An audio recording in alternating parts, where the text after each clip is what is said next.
Tea Time with Naomi, with me, Naomi, and my customary cup of tea. So this is actually like the second time I'm filming this because I filmed 3/4 of the way through and realised I hadn't pressed record, which was depressing.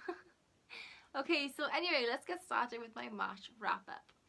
So I didn't think March would be a good reading month for me, and for the first 2 weeks I think I read a half of 2 books, and I just, for the life of me, couldn't like concentrate or finish anything. And then lo and behold, I started listening to some audiobooks and my reading just boosted up.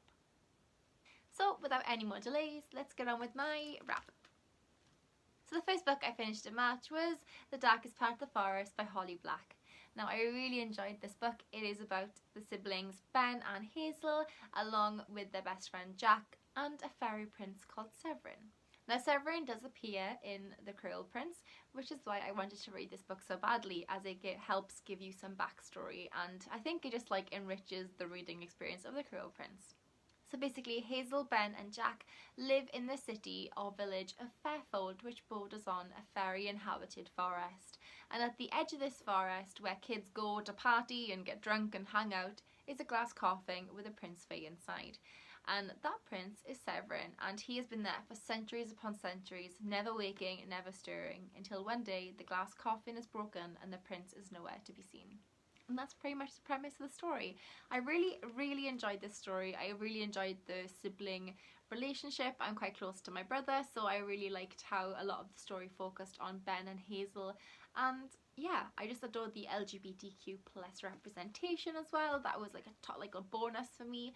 And I rated this book 4 stars. It would have got a 5-star, but when you compare it to Holly Black's newest work like The Cruel Prince and The Wicked King, it just doesn't quite reach there, which makes sense since this is a bit of an older book. But I still adored it anyway, and I would 110% recommend. So the next book I finished in March was A Darker Shade of Magic by 𝚑𝚑𝚘𝚗𝚘. Now I met 𝚑𝚑𝚘𝚘𝚘𝚘 at the beginning of this month and she signed my book and I couldn't be happier. She even told me I looked like an AU version of Astrid, and I was words still escape me, and I think that was probably one of the highlights of my life.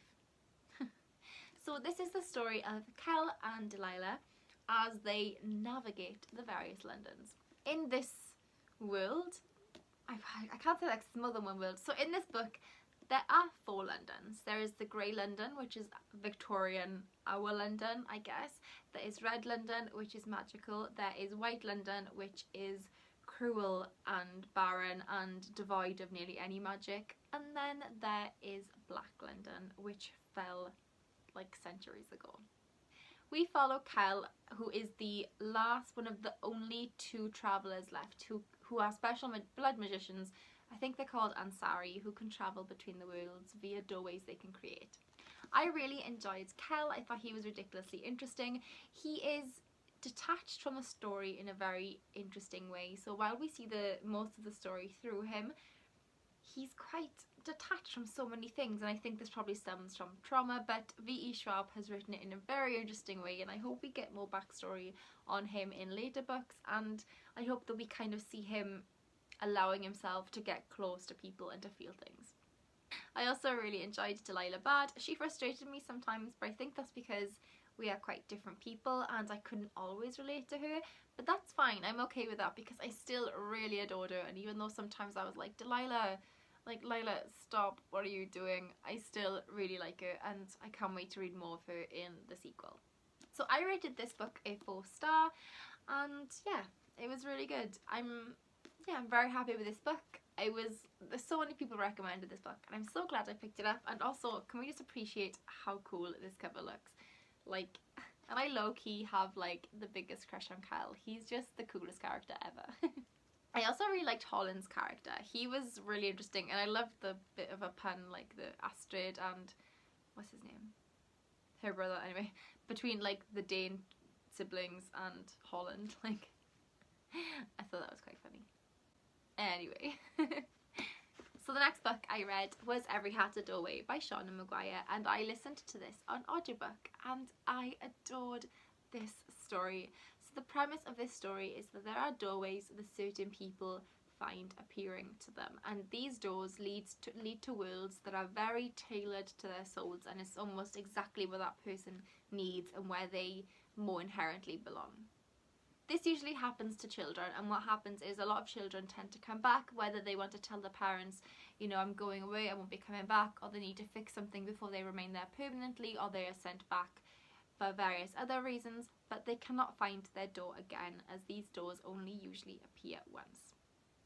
So the story follows our protagonist, who attends a school for just these kinds of children, and well, I say children, they're like teenagers, who are mourning the loss of their other life and trying to cope with being back in the, I guess, normal world.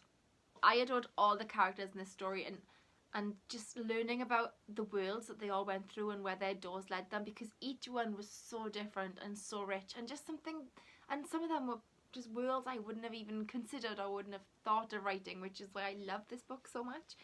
And I also really appreciated and really loved the LGBTQ plus representation. So the main two characters, one of them is asexual and the other one is a transgender character, and I was living for this book. Living for it.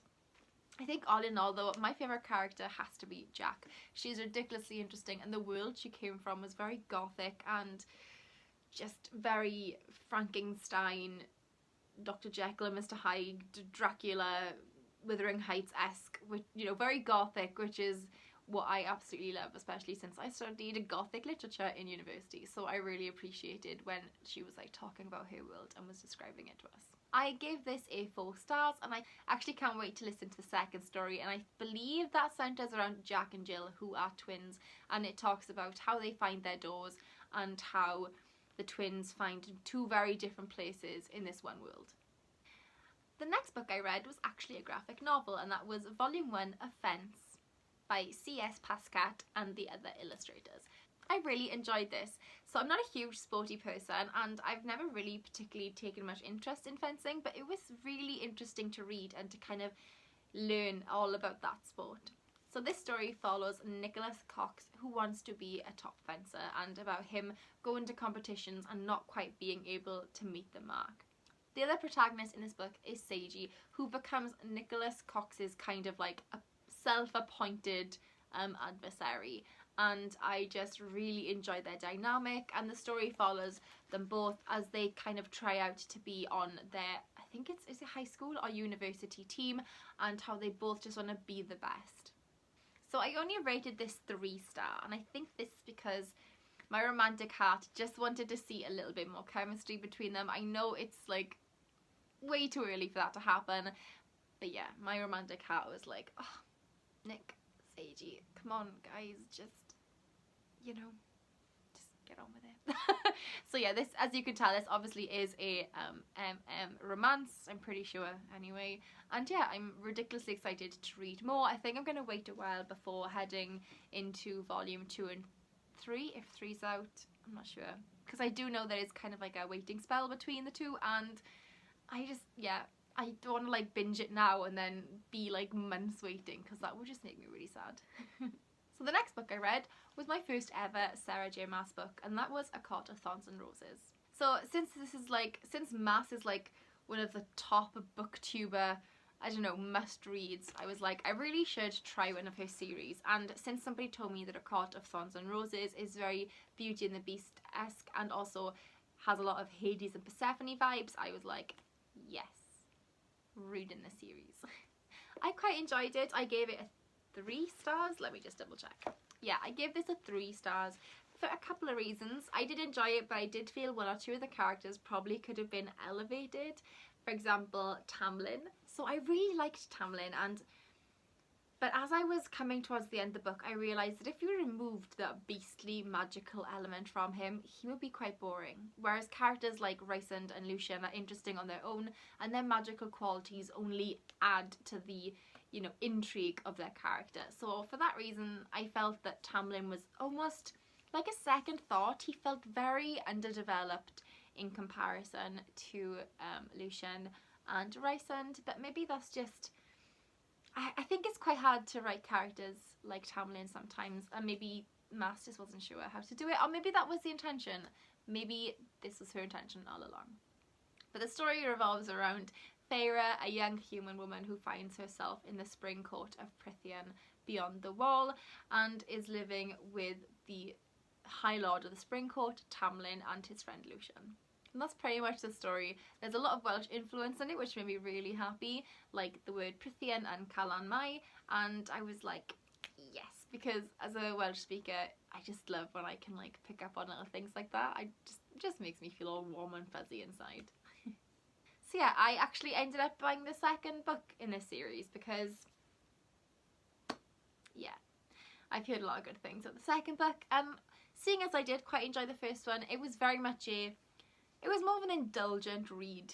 It's not like, how do I say this? It's like when I read like The Cruel Prince, I'm expecting high quality from it, and I'm expecting it to like wow me and shake me. Whereas when I feel like I'm going to be reading these books, I just want to escape. And I think for me these are more escapism than like, yeah, looking for that new favourite book. Which is quite nice because it kind of removes the pressure from the book and I can just read it and enjoy it. But honestly, if I'd read this at 17, it probably would have been like my top book of all time. And the last book from March is actually one I'm nearly finished with and I'm currently reading, and that is 5 Feet Apart. And this is by 𝚑𝚘𝚗'𝚝 with Mickey Daughtry and Tobias Laconis. I hope I said your names right. But I am really enjoying this book, so I'm reading it and listening to it at the same time, which is a new experience for me, and I really, really enjoy it because I can read it quickly and still tab the things I enjoy. I haven't tabbed too much of this book. I've tried to tab sparingly and I actually don't mind it. I think I have 1, 2, 3, 4, 5, 6, 7, 8 tabs, and yeah, for one, the cover is just breathtaking, like one of my favourite covers of all time, and this story is just, it's everything. It's such a perfect YA contemporary. So this is the story of Stella and Will, and they both have cystic fibrosis.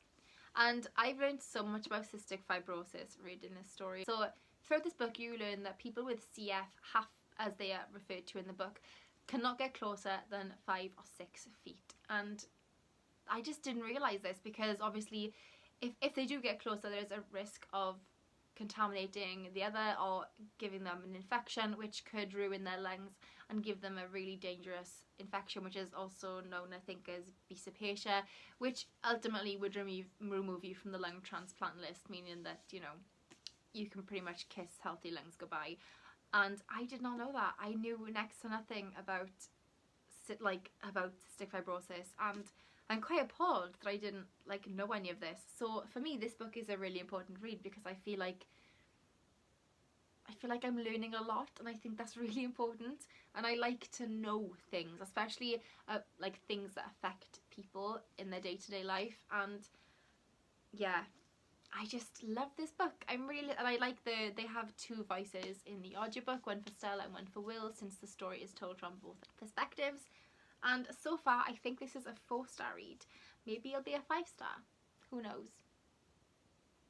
So I wanted to read this book for a while, and I was like dying to buy it for like the last couple of months, and then I saw that it was going to be a movie. I watched the trailer and I was like, yes, I really did want to read this book.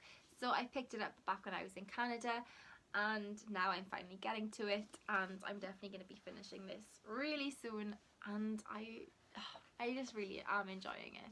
But yeah, those are the books I read in March. So considering I thought I would read like 2 books at most this month and I ended up reading 5, I'm really happy and really pleased with myself. You know, this is actually a lot of books for me.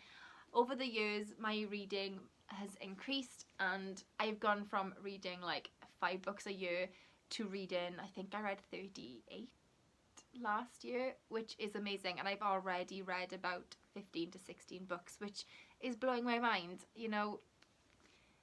Yeah, so I'm not really mad at myself. I'm actually really proud of myself. I know that in the booktube community it's sometimes quite hard because you see people who have already like 3 months into the year who are on like, they read 50 books, and I'm like do you have a photographic memory? I don't understand. But But I think it's just finding a reading routine that works for you, dedicating more time to it, and yeah, listening to it and reading it together actually really helps for me and has definitely sped up the reading experience. Like if I'm doing my morning face routine, I will just put on my audiobook and listen to like 5 minutes of it or one chapter of it. I like to listen to a chapter before I fall asleep, or if I'm like kind of getting up lazily in the morning and getting dressed, I listen to a chapter then. And like it just all adds up, and then before I know it, I've listened to loads of books, and that makes me really happy. So that's it for this month's reading, guys. I hope you enjoyed this little update. I'm glad that I could give you more than 2 books because I was a little bit worried at the start of the month. But yeah, that's it for this month, and I will catch up with you guys later. I hope that you have a wonderful day or evening wherever you are, and know that I'm so grateful for you for watching this video. And yeah, I love you guys, and I'll speak to you soon. Bye.